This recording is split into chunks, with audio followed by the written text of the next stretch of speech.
Hello and welcome to the Enterprise Excellence Network webinar series. Today we're joined by Tracey and Ernie Richardson alongside Professor Peter Hines. Tracey and Ernie today will be speaking on the topic of is culture change easier than we thought? And just before we get started, I just wanted to give you a bit of background into who we are at the Enterprise Excellence Network. So we are a members only arena for senior lean leaders in Europe, founded by Professor Peter Hines, and the network includes quarterly benchmarking events at best practice and award-winning host sites. So these workshops are commonly held over 2 days with topics driven by the members and led by Peter Hines. If you'd like to find out a bit more about this, you can email myself. A follow-up email will be sent after the webinar, or you can visit our website, which is the enterpriseexcellencenetwork.com. So the webinar will consist of a 30-minute presentation by Tracey and Ernie, and then there's a dedicated 30-minute Q&A session at the end, which is where we'll ask you to ask most of your questions then. If there is a burning question that you have, please feel free to type that into the questions tab, and we'll do our best to read those out to Tracey and Ernie.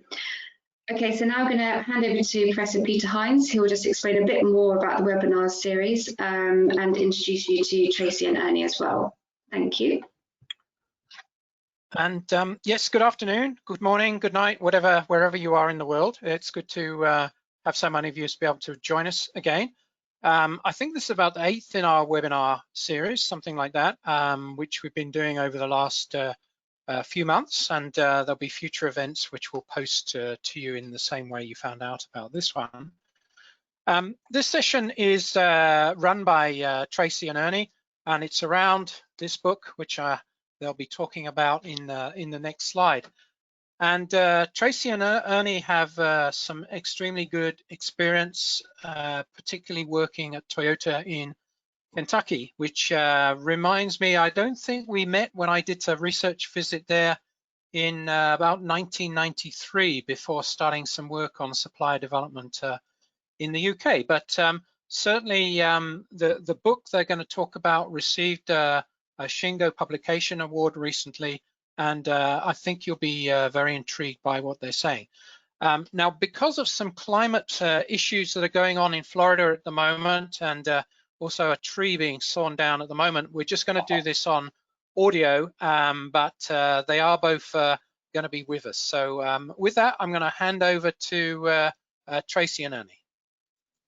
Yes, thanks Peter and Emma for having us. We're very excited to be here with you guys this afternoon for you guys, this morning for us, as you say, different times for everyone, but glad to share our thoughts around culture change and mostly around our work, but also with the current situation with COVID, the culture change that we've had to deal with. And so we're going to kind of take you through a 6 or 7 slide journey that talks a lot about some of the infrastructure around it. And Ernie and I are going to be tag teaming, if you will, some of the information. And he and I may even chime in on each other's slides and add to it. So we'll be going back and forth. And as Peter said, if you guys have questions that you want clarified, we'll be able to do that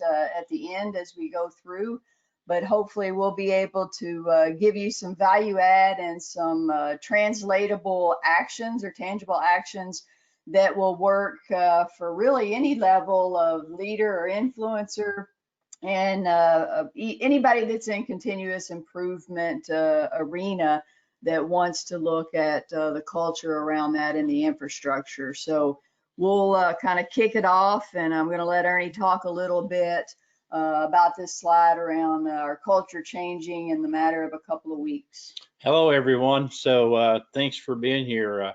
Do want to talk about culture a little bit because it is a struggle when we talk about culture. It is companies that we get the opportunity to work with struggle with how to implement change.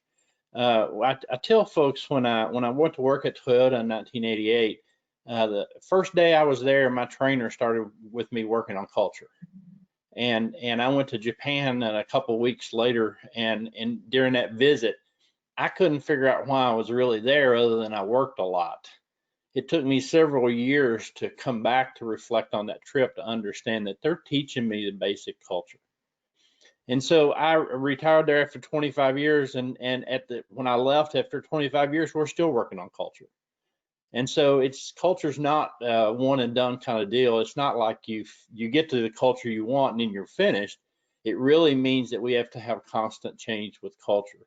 And a good example of that just recently is a coronavirus issue. If you look at being from Tracey and I work on continuous improvement and lean, we're watching the process as much as the event itself.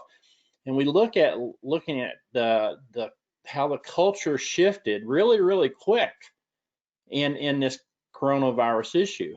And we started having reflection about if it can shift that quick in this coronavirus. And I know it's a very dangerous virus. There's no doubt about it.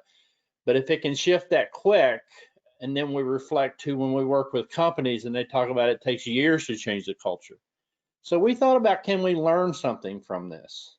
And so we talked about, first of all, it's something, when we made this culture change, it's something we had to do. Many times we didn't have an opportunity to say no. And what I'll say about that is, but I think the communication from our leaders was very good in explaining why we need to change. Do we want to change? Probably not. Are we willing to change? Absolutely, because we see the data, the leading indicator data that shows that we need to make some different decisions on how we live. And as it started ramping up, you could see the conditions actually change dramatically. But as time went on and people started having pressure, then you can see the perspective of the culture shifting. It's not as sensitive to them as it was at the beginning. However, if you're in a certain age groups or certain risk area, it's very sensitive to you, and your culture stayed the same. So the question is that we're able to change the culture for this virus very, very quickly, and there will be some sustained culture change from now on. Will it be at the level it is now? Probably not. But will it be at a level that's better from a personal perspective in the future? Probably. So think about when we talk about this with going to culture and working with your companies. It's saying, you know what, we can have the culture shift if we're ready for it. And that's a big if, right? Because many people think we can just bring tools in and throw tools like problem solving. We can bring problem solving in and throw it in. But the reality of it is, if you don't have the culture for it, problem solving won't work. If you don't have leaders who understand the purpose behind the problem solving and purpose behind the culture around the problem solving, it will not work. And so it's really important to understand that we need to be able to work on the culture to be able to define what do we want to be. And so even at Toyota, when I started, as I said, it was a long time working on culture for problem solving before we ever really got into A3 problem solving. And honestly, by the time I got to the A3 problem solving, it wasn't a big deal because we were already doing it. And so the culture part is something that we have to work on every single day. Every single day we go in, we can affect the culture positive or negatively. And then we have to help our employees, help our folks that we serve and servant leadership to be able to learn about why culture is important to them. And so it really does not take years to make a culture shift, but it takes constant, everyday opportunities to work on the culture. And to add, with and we'll bring the book up. Some of you listening may be familiar with the book, and we'll talk a little bit more about that coming up. But when we talk about DNA, and for us, there's a macro level and a micro, but the discipline, accountability, and I say and really fast because it sounds like N, so DNA, but the discipline and accountability for the culture. Because back in 88, we didn't really have this word to describe it so much. Lean wasn't described in the way that it is today. And so I tell folks, it was very atmospheric in ways. It was just in the air. It was what we did. And our trainers, our Japanese trainers and coordinators and the executive coordinators, you know, they would just more or less say, this is your job.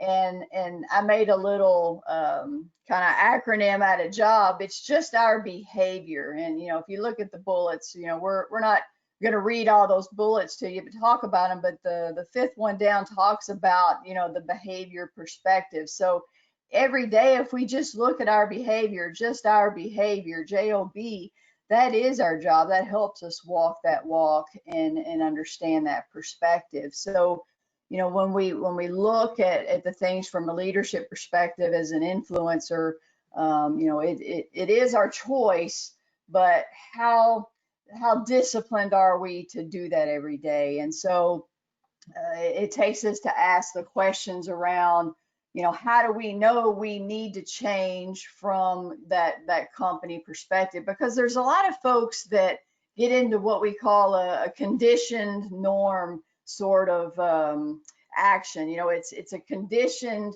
response, if you will. And we need to step back and ask the questions about, are we meeting the internal and external expectations of the customer? And, you know, internally, obviously, and people think it's always about manufacturing, that I'm going to send a quote widget to the next process, where it could be in IT, you know, how many screens do I have to go through to get my output to the next customer, which could be through an invisible computer trail, and understand the value stream of something invisible. How do we know we're meeting that expectation, which ultimately serves our external customer? And then the question around, where's the value, where's the non-value add, and to differentiate in that value stream, you know, what is the expectation?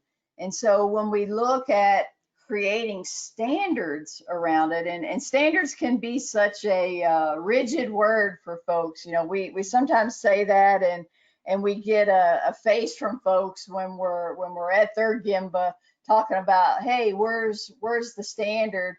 And they kind of look at us, oh, we have it. And there's this however afterwards to say it's there and people understand it. And our first question is, you know, is it being followed? Do they understand it? What's the, as I call it, what's the macro process we have to do? And what are the small nuances within the standard that there's accountability for? And we find that is one of the biggest gaps around, you know, creating the standard is one thing, but to have accountability for it takes it to a different level. And sometimes there's not accountability because we don't involve the folks that are doing the work, the process owners. They could be on first shift, second shift, third shift. They could be stakeholders, you know, folks that are part of, you know, it could be R&D having a part of that. It could be the folks from maintenance, a lot of folks that are stakeholders. We don't necessarily ask them their, you know, input from being the professional that has that process every day doing the work. We don't involve them, so sometimes we create it, and the buy-in just isn't there. And so I call that, it's a suggestion. And what I mean by that, the standard is just the suggested way to follow it, which can create, if you go into the next bullet, it can create our inability to measure abnormality. If I've got 10 folks that cycle through any process that creates an output, a service, a widget, you know, you're providing something, you're providing a tangible. And if I'm doing it many different ways, it's very difficult for me to understand a measurable gap if I don't have accountability for that process.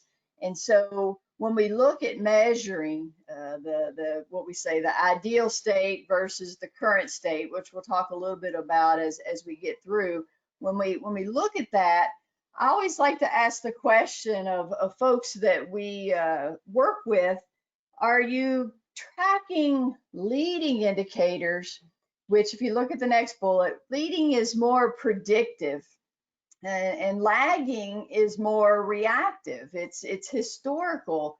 When we track data to say, you know, what is currently happening, to look against our standard or our ideal state, is it lagging information we're reacting to or firefighting to?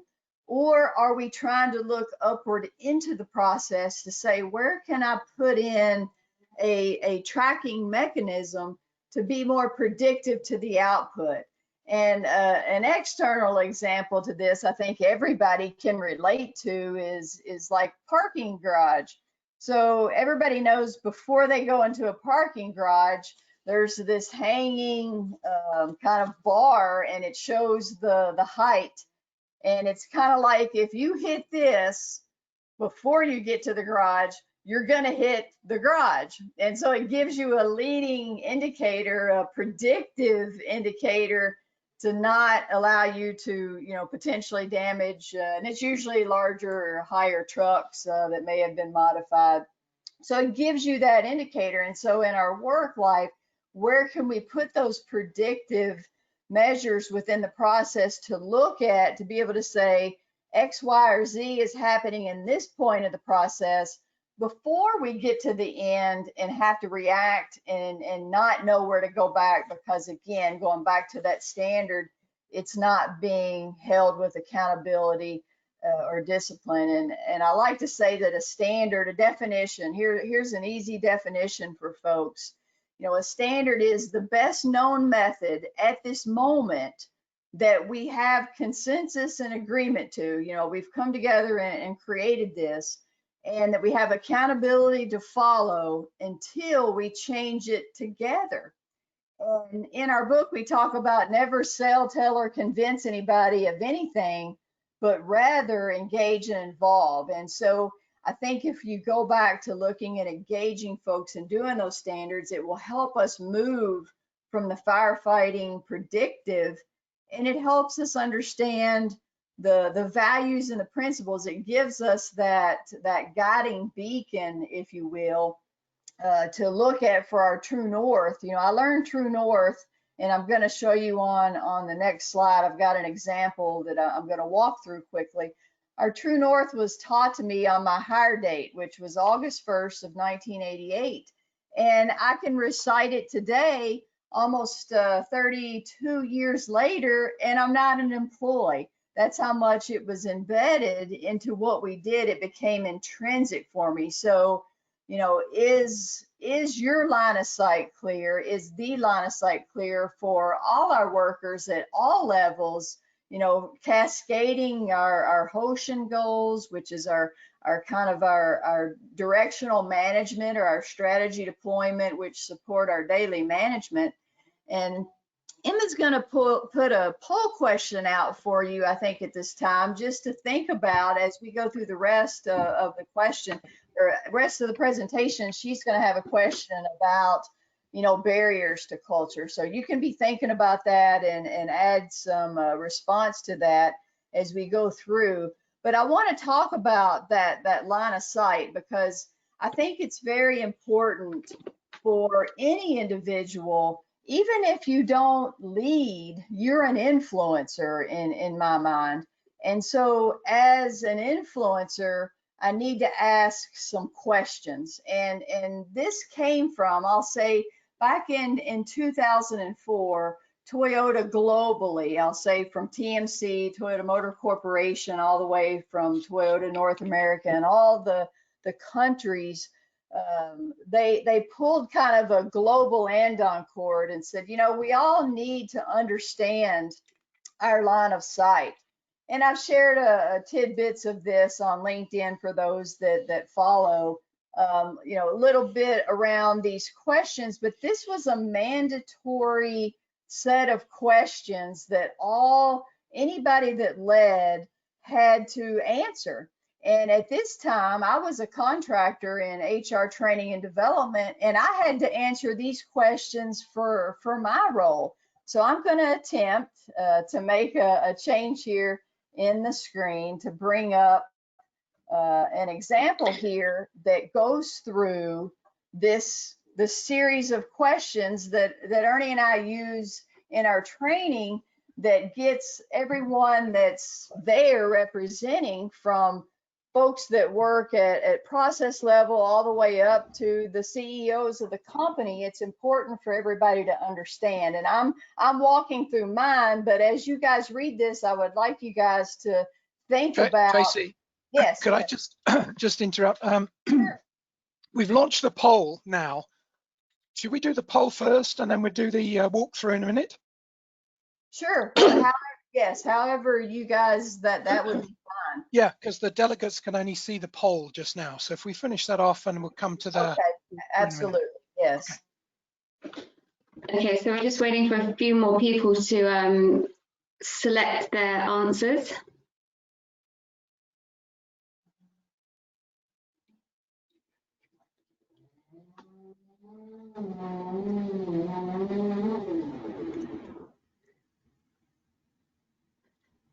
Okay, so we're just getting a few more people voting.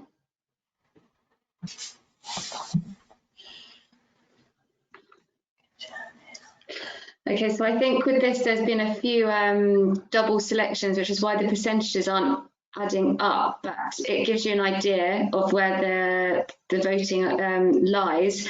So the question, what are the barriers to culture change?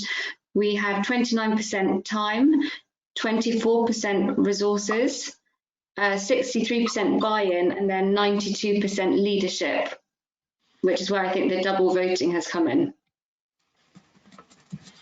And I'm just jotting down, what was the 63%? What was the wording? I got the time, the resources, and the leadership. What was? And the 63% was buy-in. Buy-in, okay. So if you think about the results just for a little bit, the time, resources, and buy-in kind of all connect together. When you look at it, it's the aspect of we don't have time to make change. We don't have the resources to make change, and I don't understand why we're making the change. And so if you look at those kind of results, and then you go to the last one and talk about leadership, it's usually a reflection of the leadership that is setting the culture for the people. And talking about most of the time, the gap that we see is leaders don't really explain very well what the goals and objectives of the company are and how to get there. And so it's more directional leadership of here's what we need to do, let's go do it, versus the catchball style and servant leadership of saying, here's where we need to get to, how can you help me get there? How can you help the company get there, I should say. And so if I can really, thinking about lean culture for a leader is very, very visible, very, very sensitive every single day. Everything they do is viewed. Everything they do is viewed either positively or negatively based upon the condition of the current situation. So even some days, if you walk through the plant and you don't speak to somebody, like, well, look here, he's in a bad mood today. That changes the culture for people that day.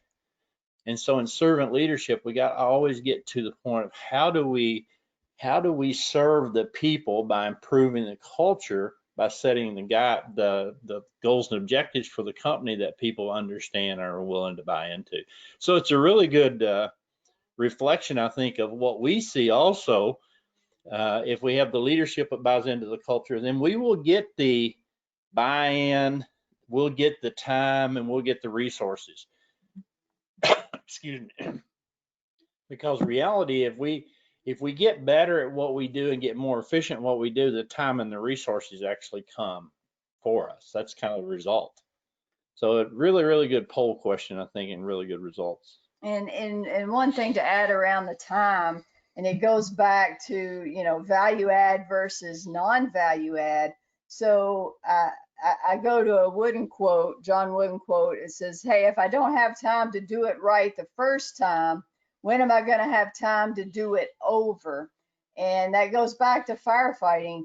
a lot of times we see the condition response is to immediately fix with, as we all call the Band-Aid, and that takes time. So oftentimes we do have the time, we're choosing in that moment, in that, the heat of the moment, to look at, oh, well, I need to fix it, but I've also got to keep running, and we tend to stay in that mode. And so I want to bring out the point that the time can be there. We just need to do KPI translations to how we're spending it and what are we doing over more than once, because you'll hear folks, oh, I've seen this before, here's what we need to do. And my first response is to ask the question, how many times have we seen this before? And then that's where you can start to find in the time category and the resources to kind of change that aspect a little bit to bring awareness to. So as far as my, were you guys able to see this slide when it was up, the line of sight questions? Because I'm going to switch back to the Word document to go through my example very quickly. I didn't think we saw that slide, so Okay. it might be worth. Yeah, so this is what I was talking about in regard to, this is a mandatory exercise within Toyota today that started back in 2004 when the Toyota business practices came about through the Toyota Institute, which was our new, at that time, global problem-solving process. With many people are familiar with that, some aren't. We write about it in our book and kind of weave that into the equation part. But these 5 questions were something that every leader needed to understand, their connection to what they were doing, their daily work, their role, and how that went up to the true north. And again, the true north was something that we learned day one, and I'll show you the example of what that is in this example that Ernie and I use. And I'm just going to kind of scroll up with it, since it's a 2-page handout that we use, that we take folks through this when we're at their Gemba to see the alignment, to have, the visual. Does everybody know what that true north is? But this was my personal example while I was at Toyota, and I used one of my roles. I was a problem-solving instructor for Toyota North America. So my role to answer that question, I was an instructor. As you go up, my work responsibility for that was to learn that process. That was a new process again in 2004. To practice that, we always had what's called demonstration of knowledge. So it wasn't just about taking the class. It was about showing my what I learned and the tangible from that I was going to be able to coach this. So learn, practice the problem solving, and how to weave in our Toyota way or anyone's company values to deliver the training session. So if that was my work responsibility, then what is my job's purpose? What's the purpose of I'll bring that back up in case somebody's needing to see the second one. So my job's purpose, and I underline it because it's a little bit subjective. People have asked me, Tracey, how do you know you're effective? I want to effectively to try to deliver any session, coaching, mentoring, gimbal walk, whatever we do to any cross, the vertical and horizontal, which you see the administration, engineers, production, you can say accounting, you can say HR, all of the functional areas. Some folks call those silos, but to train in a consistent, to everybody to see the same lens effectively. Now, how do I define effectively? I try to bring out in the goals that guide my job's purpose. So my purpose is to effectively train to the best of my ability. I'm always leading and learning with folks. So to the best of my ability, the goals that guide me is for everyone within any organization. Again, this was what I had written at Toyota.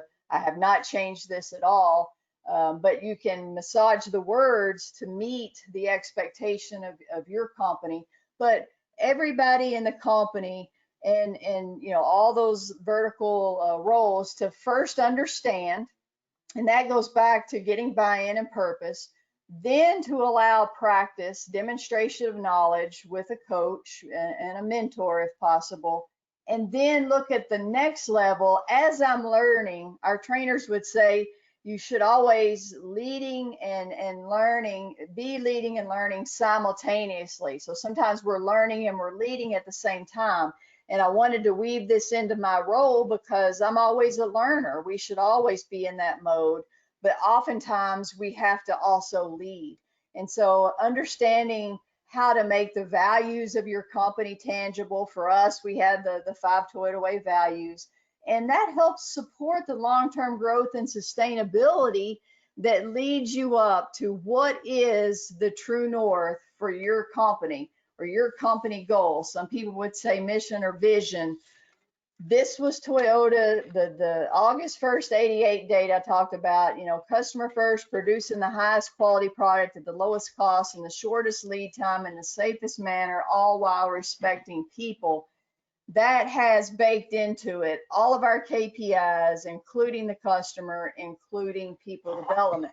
So it was always a measurable, that was always our guide to have what we did going all the way back to our daily work. And I'll slowly scroll back down just to give you the full picture.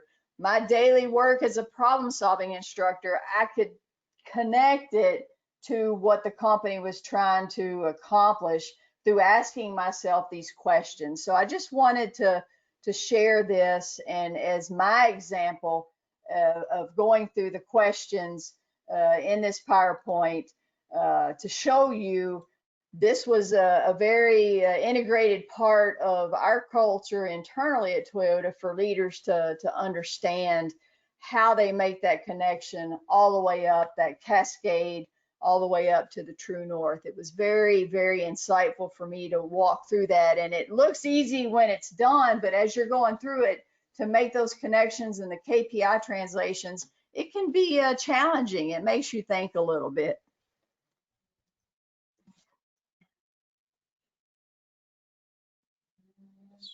So when we talk about, and we've touched on some of these already, these are just some bullet points for you guys. If we can change wording when we look at as our leadership role, one of the courses I took for Toyota was worksite communication, and they taught us how to just change the wording. If I'm going to lead with someone or talk at a process, I would possibly, in the past, I may say, why did this happen? Or why did we do this? Or what led to it? And when you start that out with why did you, it can often turn defensive, right? And so they encourage us to put that on ourselves and say, how can I help? Can you help me understand the process? Do you mind taking the time? I work for you. Help me provide the resources for you to remove those barriers and constraints. And that allows us to see it, learn it together. And that gets folks, engaged, empowered in it when I'm asking from, this is on me to help and provide this for you, not why did you do? It opens up more for that buy-in and through the questions and that self-discovery learning versus me telling, going back to the sell, tell, and convince. And I think if we take the time, and that goes back to our poll question, we don't have it, but if we take a little bit of time and understand how folks learn, there's different learning styles out there, and there's comfort zones that go along with that. As a person that was hired into Toyota as an extreme introvert, sometimes I wonder how I got past those tests, but my extreme introversion was a barrier for me in the beginning, and I had to push myself, nudge myself to be uncomfortable at all times, really to push past that zone that I like to feel that I was, in my bubble. Don't make me feel uncomfortable, nervous, have anxiety around it. And so seeing that in folks and understanding they might not like to speak in front of others, but they're very articulate with visualization. So let them be a part of that, and then nudge them in the other areas. You know, David Meyer, who co-wrote the Toyota Talent and the Toyota Way Field Book, along with Jeff Liker, he was the person who hired me. David hired me, and he nudged me all the time and pushed me into, you know, the person. It helped me be the person I am 32 years later, because if I would have said, hey, you know, get up and talk in front of 1,000 people, it would have been, you know, I couldn't comprehend it in those days. So it's a iterative learning for folks if we key into those learning styles. And I think we've covered that last point again, to not sell, tell, convince, but to engage, involve. I think if leaders can find that time and change their wording and understand, you know, sometimes resistance can just be because folks are uncomfortable or not understanding that buy-in, you know, that is, I think, key. So we've been through the COVID issue for the last several months, mostly around the world. So the question is now going forward, is it going to change us? How's the future going to look different? I actually think that companies really have an opportunity here as they go back into their operations to set a culture because of what this issue has done for us. It's set up a short-term culture shift. And so when companies go back, they have an opportunity to actually build on that and be able to actually continue developing the culture. What I know from past experiences and what we've talked about with some of our clients, even during this one, is most companies won't do that because they're back into firefighting as soon as they get back, because they've been off so long. They've got to protect profitability. They got to protect all these other aspects. And I understand that, but I really want them, what I'm really coaching them to is look in the future a little bit. What can we do right now that's going to have a huge impact, 6 months, a year, 2 years, or even 15 years from now? So how's it going to look moving forward? And are we going to purposely, because of the coronavirus, are we going to live differently? I think we will. I think there'll be changes that we will make no matter what the result is on the lagging indicator. You know, so far, most everybody's got to see leading indicators. What is the lagging indicator long term, and how will that change things? So I think it will. Will our businesses, our leaders in our businesses do business differently? Will they look at learning from this experience and being able to say, can we do something a little bit different when we go back into our organizations? I always think about this from a leader's perspective. They have such a control on the culture. So I think about the experience I had when I first became a manager at Toyota, and my trainer, he set up this kind of thing every day. I had to meet with him before I could go home, and my ticket to go home was I had to tell him 3 things. I had to tell him, 1, who did I develop today in my organization? 2, how do I know? And the 3rd was, what did I learn? And so that was the only thing, that was the only way I could go home. And when I first started doing that, I absolutely hated it. Matter of fact, I would try to figure out ways to get around it. But as I started doing it, it became easier and easier. And so as time went on, that became kind of the foundation of what I try to do every single day, even after my trainer is gone, of who did I help improve today? Who did I help develop today? And that's the culture that we're constantly talking about. How do we keep people engaged into the lean journey, actually, because it is a journey, it's not a destination. And the last bullet point on here that I want to touch on is nothing is sustainable if we don't measure it. So even culture change, we have to come up with ways to measure how is our culture in our company. What's our finger on the pulse? And if we don't do that, we will think we're doing really good, and many times we're just kind of staying still. We're pedaling, but we're staying still. We're just maintaining, which is not what most companies need to do in the long term. They have to actually have incremental improvements. We always explain your company to stay where they're at right now, they have to make more profit next year than this year, and constantly the year after. And as employees of that company, we should be excited about that, getting the opportunity to help the company be able to do that. So I challenge you to actually, you've got to be able to come up with measurements to be able to say, what's my finger on the pulse for the culture? As our trainers ask us many times in our young days at Toyota, how do you know? How do you know? How do you know? And it was around everything from a micro perspective and just the action of one of our steps in our work, all the way up to company level KPIs. How do we know the differentiation from what we think it is versus what is it? And so that how do you know is always something that will be within me for a long time. So as we bring you to the last slide, and it's just kind of a little bit of a summary of what we talk about in our book. You know, a lot of folks have asked us over the years. We've been at this, or I've been at this for 23 years. Ernie was still working at the plant to retire, but he's been with me for 7 now. And you know, when we wrote the book, the Toyota Engagement Equation book, it was about, you know, telling our 30-year journey of learning, basically, and how can we make that translatable with a little bit of what I call math fun. You know, it looks like an equation up there that somebody has to figure out. But what we've done is to try to say, you know, it's not about making cars. Yes, we learned this at Toyota, but from the cultural infrastructure that we were as people and the development side, you know, internally we would say, you know, Toyota is a company that develops people that just happen to make cars. And I think this thinking around the formula, if you look at the GTSs, it's grounded around, you know, some of our values, but we always have to go to C.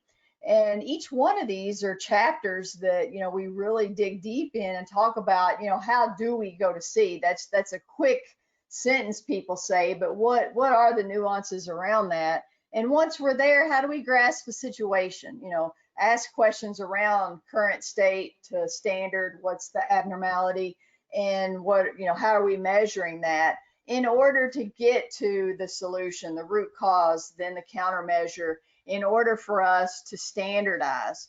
And you know, going back to Ernie's comment, you know, we learned how to ask questions at the process with the owners of the process before we ever got the piece of paper out as the physical A3 as the tool. We learned the thinking behind it, because standardization, we call that SDCA, Standardized Do Check Act, is actually the prereq to PDCA, Plan Do Check Act. So that get to standardization helps us get to sustainability, or some can call it stability, in order to get to that stretch, that raise the bar mentality, and that continuous improvement loop.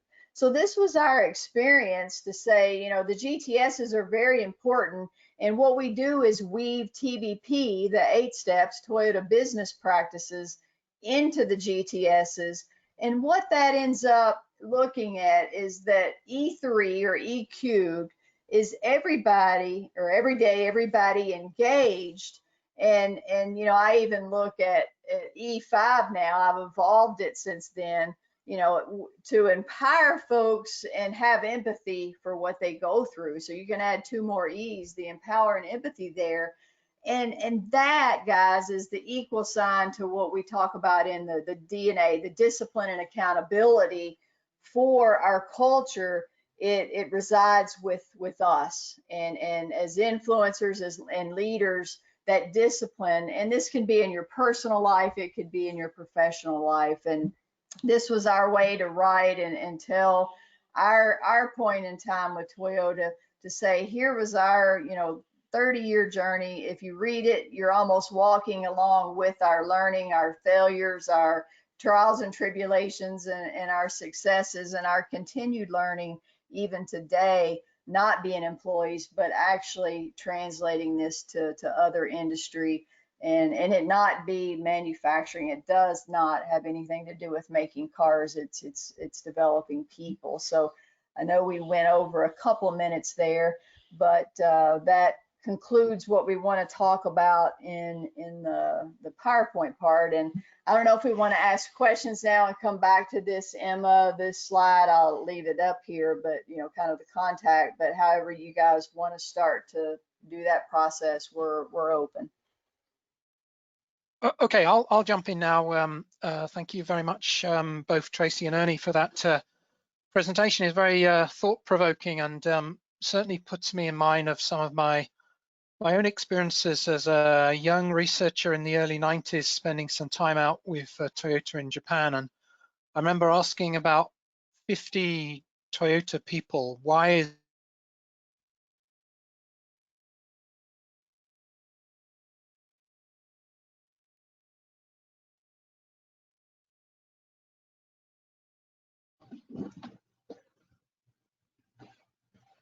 Okay, apologies for this, folks. We seem to have lost Peter. See if he will come back. For a second, I thought I did something.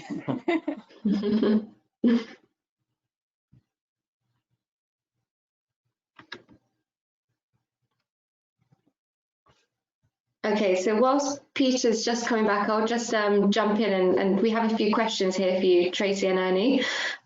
So the first one is from Lars, and he's asking, what do you tell a leader that find the servant leadership difficult because they feel they might lose power or respect?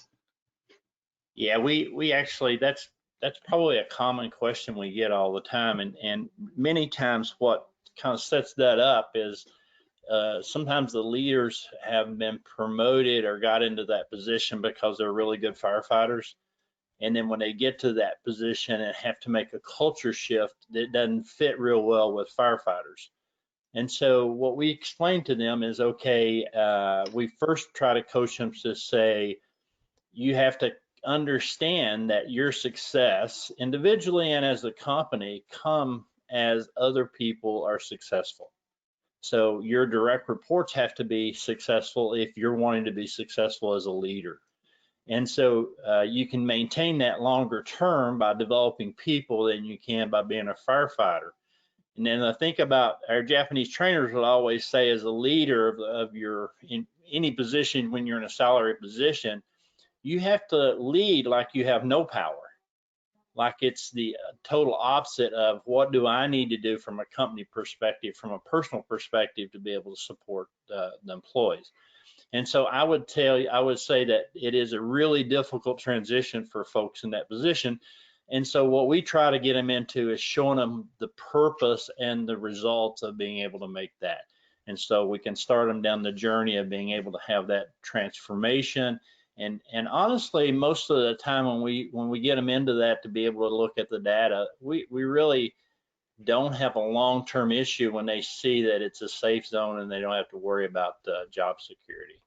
And to add just a real quick point to that, one of the things that we've coached them to do and feel okay with saying, a lot of times leaders feel like they have to have all the answers. I know in certain points in my career, I felt as if I always needed to have a prepared answer or seem as if I know everything that's going on. And I learned that it's okay as a leader or a boss, or all the different words we describe that, a manager, an executive, it's okay to look at anyone that you can say, I work for you, to say, hey, I don't have the answer to that right now, but if it's okay with you, let's go see it together and try to learn at the same time. And so it doesn't, to me, it shows greater leadership that I'm willing to do that and learn with them than to come up with, some answer that might seem, at a surface level and never revisit the actual go and see. So that's been an approach that we've helped folks to say, it's okay not to know, go see it with them together. And that starts a mutual trust and respect relationship. Okay, thanks for that. The next question is from Mohammed, who asks, how would you deal with very reactive people and unfortunately set on top of the company and resisting changes? So we always kind of refer back to the right reaction should equal the data.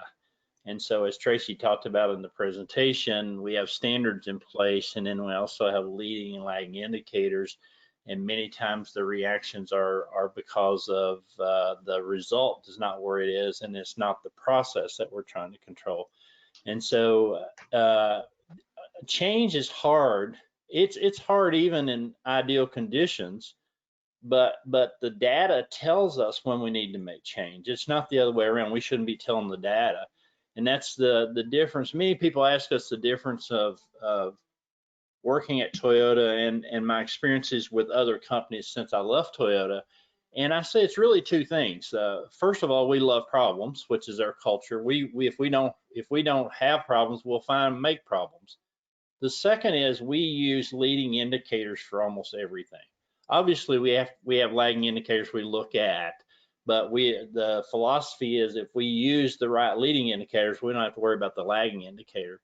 So I think as leaders understand, and how we develop them is through one indicator at a time of this is going to be good for our company and good for our employees long term. And I think they kind of start coming over.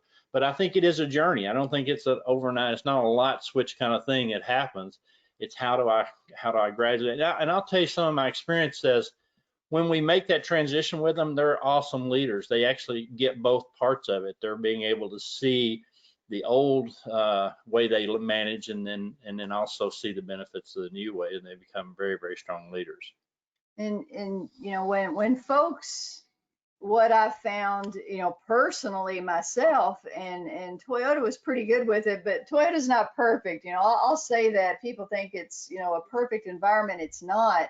Sometimes, you know, if we don't explain the purpose, the why, and also do cost translations to KPIs to say, you know, if we go to sell, tell model, sell, tell, convince, and you know, just here's what we need to do without getting that engagement or that buy-in or their involvement, that's where some of that, you know, can creep in. So we found that if we just say, is it okay if we take your time to help us look at the best way this process can be done? What's your ideas?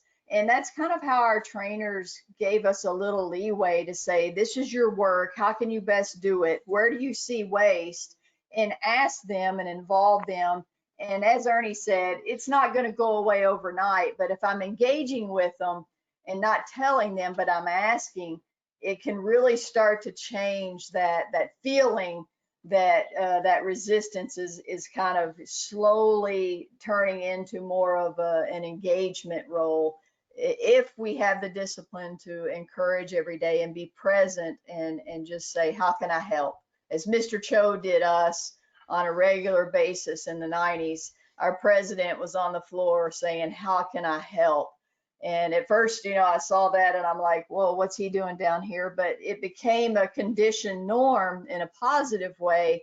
You knew if he was asking, there was going to be action.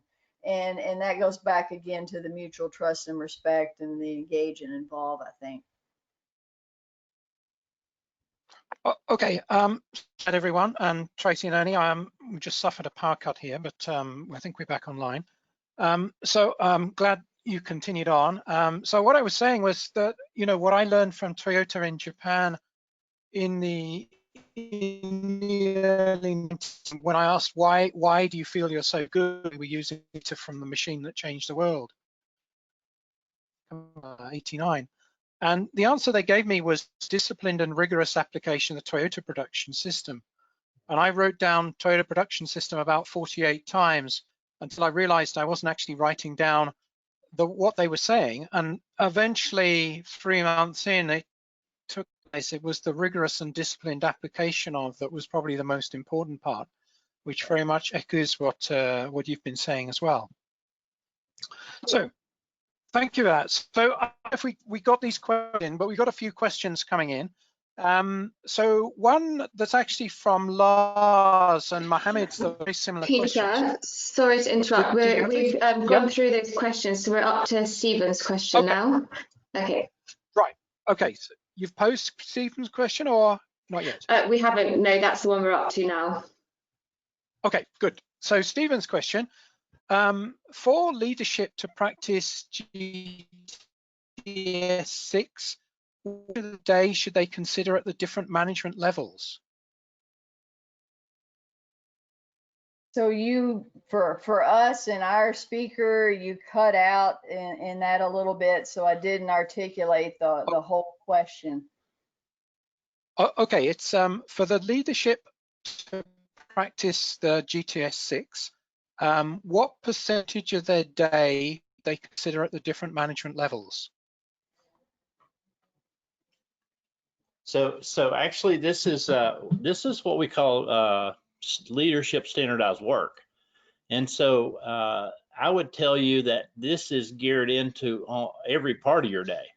So there's no set time period. So if you look at going up through the organization, if you go to C, for an example, that's an expectation that we had at Toyota for all levels of organization. We had a hard time saying get your gembutsu, so we just said get your boots on. And what that means is everybody needs to be able to go see the problem, be able to see the opportunity. So it's not really segregated out in time. It should be immersed into everything you do as you go through the day. And as you're going to see, then this is the cycle for what we're trying to do for the standard leadership standardized work. And when Ernie's talking about the leadership standardized work and the go to see, as you go through each one of these, it reminds me, you know, when we wrote it, I had to go back to 1988 in my, you know, young self and say, what was the doing before we called it lean, before, you know, all these things and you know, to describe it that we have today, and the grasping of the situation, I think that's vertical and horizontal. So when we talk about the verticalness of that, you know, engineers need to do that, the folks in accounting need to do that, HR needs to do that, you know, manufacturing, obviously R&D.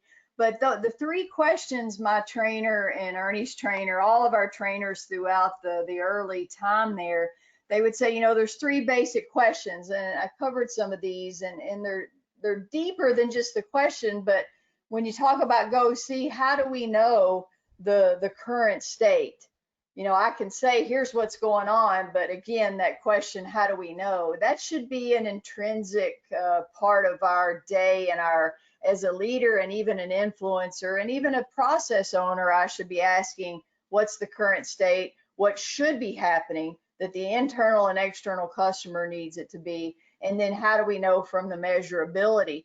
And so that's not an add-on action, but part of our day. For us, it was hourly. We knew where we were hourly to the need of the day. And as we got through, you know, I could walk through these GTSs without, quote, getting out an A3 or having to sit down and have a meeting. It became part of our questioning. You know, we have a handout we use at the Gemba with our clients. It's about 150 questions our trainers conditioned us to ask. And it's really about the thinking behind what a leader should be doing each day and the thinking behind how we form that A3 when we're ready for the A3. Do we even have a standard to ask against the current state? And so all those questions helped us support the tools later. You know, your culture has to be ready for those tools. And so the GTSs was that invisible atmosphere I was talking about earlier that was in the air, how we asked questions, how we engaged, how we got to root cause, not just Band-Aid what we thought the root cause was through a symptom, and then get to what the standard needed to evolve to from what we learned. And a lot of that didn't require, oh, stop, we've got to do this tool. You know, the tool was later to share our wisdom. The A3 was only created to share our wisdom on paper. It's like extrapolating your thoughts and putting them on paper. That was the only reason we did A3s. A lot of times you hear folks saying, oh, I got to do an A3, and it's like the penalty box. and it's sad because the A3 is so valuable if it's shared wisdom of the questions that we ask and how we tell our story of how we solved it. And so it's more of a cultural question engagement with the work at any functional area, to be present and ask those questions. So I hope that answered. There's a long answer, but I know there's a lot culturally around that.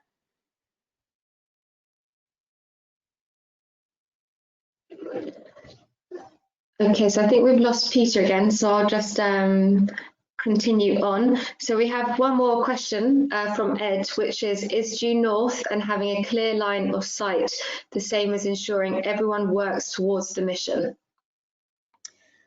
I would say, and Ernie may have thoughts on this, but I would say yes. We've seen different wording around a true north or a mission statement or a vision statement. I think consistency around that wording of, what are we trying to accomplish from a company standpoint for the customer and for us as the folks doing the work, the people development side, the people engagement side.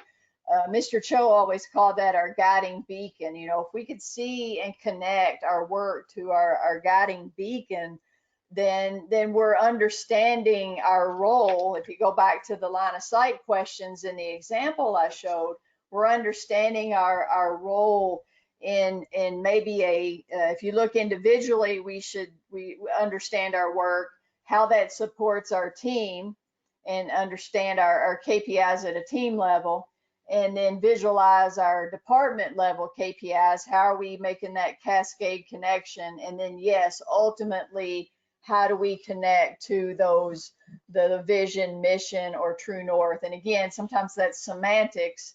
We tended to call it true north or company goal, but it was that guiding beacon. And so I think any wording, as long as it's consistent, as long as it's known and understood, and we make connections to it from a visual standpoint and from a cascading catch ball where I can actually see my granular KPI in my process connect up to how I'm contributing to the organizational KPI in daily management and in Hosh and Connery. That's really your ideal state.